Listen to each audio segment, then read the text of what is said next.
ಸ್ನೇಹಿತರೆ ನಮಸ್ಕಾರ.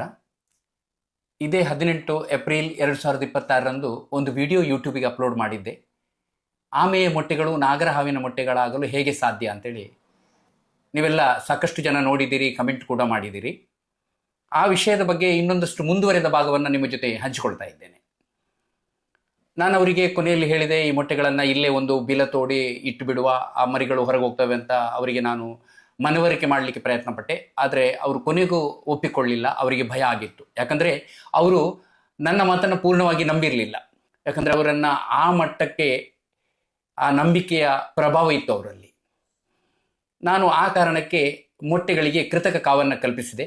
ಮಾರ್ಚ್ 21ನೇ ತಾರೀಕಿಗೆ ಮೊಟ್ಟೆಗಳಿಗೆ ಕೃತಕ ಕಾವನ್ನು ಕಲ್ಪಿಸಿದ್ದೆ. ಸರಿಯಾಗಿ 1 ತಿಂಗಳು 3-4 ದಿನದ ಅಂದರೆ ಏಪ್ರಿಲ್ 24ರಿಂದ 28ರವರೆಗೆ 5 ಮೊಟ್ಟೆಗಳು ಹೊಡೆದು ಆರೋಗ್ಯಪೂರ್ಣ ಮರಿಗಳು ಹೊರಗೆ ಬಂದಿವೆ. ಈಗ ಆ ಮರಿಗಳನ್ನು ಅವರದ್ದೇ ಪರಿಸರದಲ್ಲಿ ಬಿಡಬೇಕಾಗಿದೆ. ಯಾಕಂದರೆ ಯಾವ ಪ್ರದೇಶದಲ್ಲಿ ಒಂದು ಜೀವಿ ಸಂತಾನೋತ್ಪತ್ತಿ ಮಾಡುತ್ತೋ ಆ ಪರಿಸರಕ್ಕೆ ಆ ಜೀವಿಯ ಸಂತತಿಯ ಅಗತ್ಯ ಇರೋದ್ರಿಂದಲೇ ಅಲ್ಲಿ ಸಂತಾನೋತ್ಪತ್ತಿಯ ಪ್ರಕ್ರಿಯೆ ನಡೆಯುತ್ತೆ. ಒಂದು ಹಾವಾಗಿರಲಿ, ಒಂದು ಆಮೆ ಆಗಿರಲಿ, ಅಥವಾ ಬೇರೆ ಪ್ರಾಣಿಗಳಾಗಿರಲಿ, ಯಾವ ಪ್ರದೇಶದಲ್ಲಿ ಅವುಗಳ ವಂಶೋತ್ಪತ್ತಿ ನಡೆಯುತ್ತೋ ಅದೇ ಜಾಗದಲ್ಲಿ ಸಂತತಿ ಉಳಿಬೇಕಾಗ್ತದೆ. ಮತ್ತು ಇನ್ನೊಂದು ಕಾರಣ, ಅವರಿಗೆ ಪೂರ್ಣ ನಂಬಿಕೆಯನ್ನು ಬರೆಸಬೇಕಾಗಿದೆ. ಅವರು ಪೂರ್ತಿ ನಂಬಿರಲಿಲ್ಲ, ಅದು ನಾಗರ ಹಾವಿನ ಮೊಟ್ಟೆನೇ ಇರಬೇಕು ಅನ್ನೋ ಒಂದು ಅನುಮಾನ ಅವರಲ್ಲಿ ಇತ್ತು. ಹಾಗಾಗಿ ಅದನ್ನು ನಿವಾರಣೆ ಮಾಡೋಣ.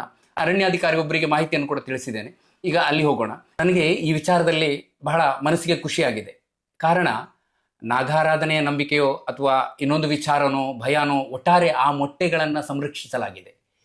ಆ ಮೊಟ್ಟೆಗಳಿಗೆ ಕಾವು ಕೊಟ್ಟು ಅಷ್ಟೂ ಮರಿಗಳು ಜನಿಸಿ ಮತ್ತೆ ಪ್ರಕೃತಿಯನ್ನು ಸೇರ್ತಾ ಇವೆ.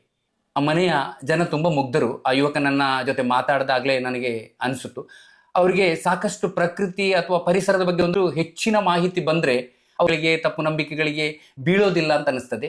ಆ ನಿಟ್ಟಿನಲ್ಲಿ ಅವರಿಗೆ ಈ ವಿಚಾರವನ್ನು ಒಂದಷ್ಟು ಶೇರ್ ಮಾಡೋಣ.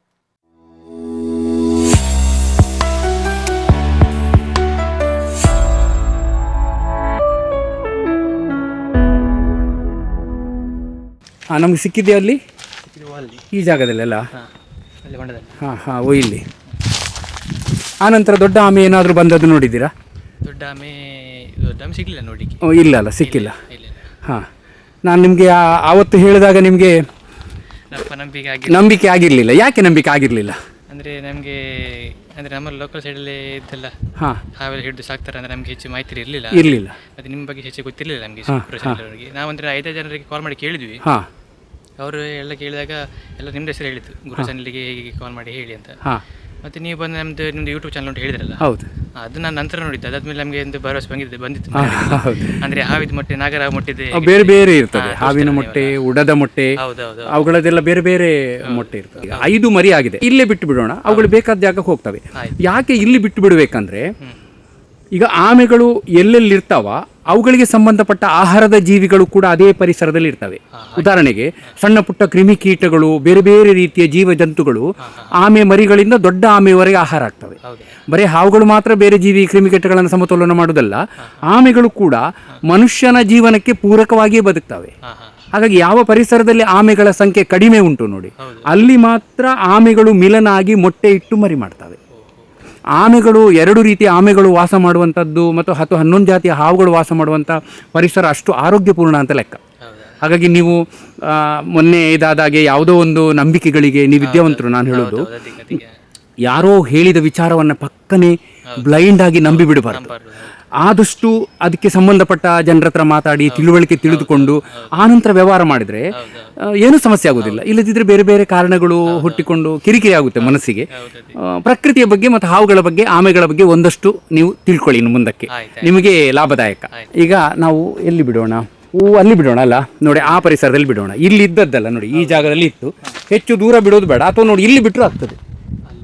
ಬೇಡ, ಅಲ್ಲಿ ಬಿಡುವ ಮೇಲೆ ಅಲ್ಲ, ಇಲ್ಲ, ಏನು ತೊಂದರೆ ಇಲ್ಲ. ಇನ್ನು ಪ್ರಕೃತಿಗೆ ಬಿಟ್ಟು ಬಿಡ್ಬೇಕು ನಾವು.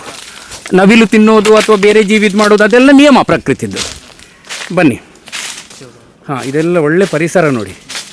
ಹಲಸಿನ ಹಣ್ಣಾಗಿದೆ, ಹಣ್ಣಾಗಿ ಅದೇನು ತಿಂದಿದೆ ಅಲ್ಲ. ಓಹೋ, ಎಲ್ಲಿ ಬಿಡೋಣ? ನೋಡಿ, ಇದೆಲ್ಲ ಜಾಗ ಒಳ್ಳೇದುಂಟು, ಇಲ್ಲಿ ಬಿಡೋಣ. ಓಕೆ, ಇಲ್ಲೊಂದು ಚಂದದ ಹುತ್ತ ಇದೆ ಅಲ್ಲ ನೋಡಿ. ಓ ಇಲ್ಲಿ ಬಿಡ್ತಾನೆ ಈಗ.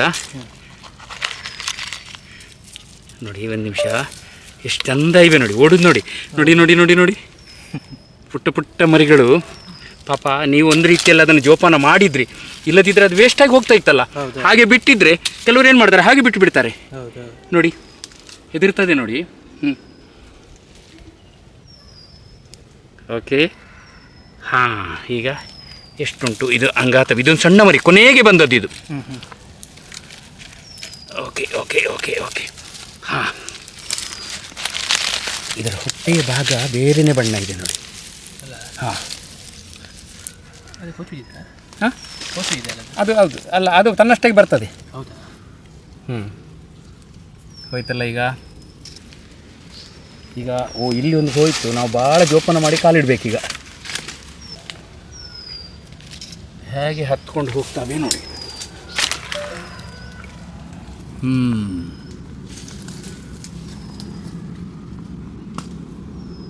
ಆಮೇಲೆ ಅಡಿಗೆ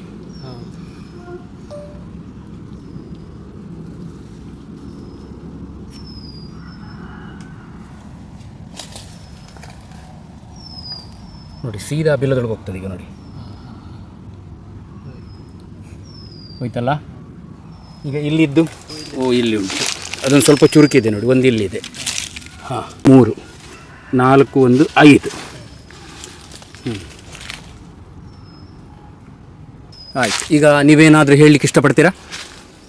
ಅಂದರೆ ಇನ್ನು ಮುಂದೆ ಈ ಥರ ಎಲ್ಲ ಘಟನೆಯಲ್ಲಿ ಸಿಕ್ಕಿದ್ರೆ ಹಾಂ, ಇವರಿಗೆ ಅಂತ ಹಾವಿಗೆ ರಿಲೇಟೆಡ್ ಆದವರಿಗೆ ನಾವು ಮಾಹಿತಿ ತಗೊಂಡು ಹಾಂ, ಮುಂದೆ ಹೋಗೋದು ಒಳ್ಳೇದಂತ ಹೇಳಲಿಕ್ಕೆ ಇಷ್ಟಪಡ್ತೀನಿ. ಈ ಕೆಲಸದಿಂದ ನಿಮ್ಗೆ ಖುಷಿ ಆಯಿತಾ? ಹೌದು, ತುಂಬ ಖುಷಿ ಆಯಿತು. ಖುಷಿ ಆಯ್ತಲ್ಲ, ಹೌದು. ನೆಮ್ಮದಿ ಆಯಿತು. ಹೌದು, ನೆಮ್ಮದಿ ಆಯಿತು. Okay, thank you. ತುಂಬ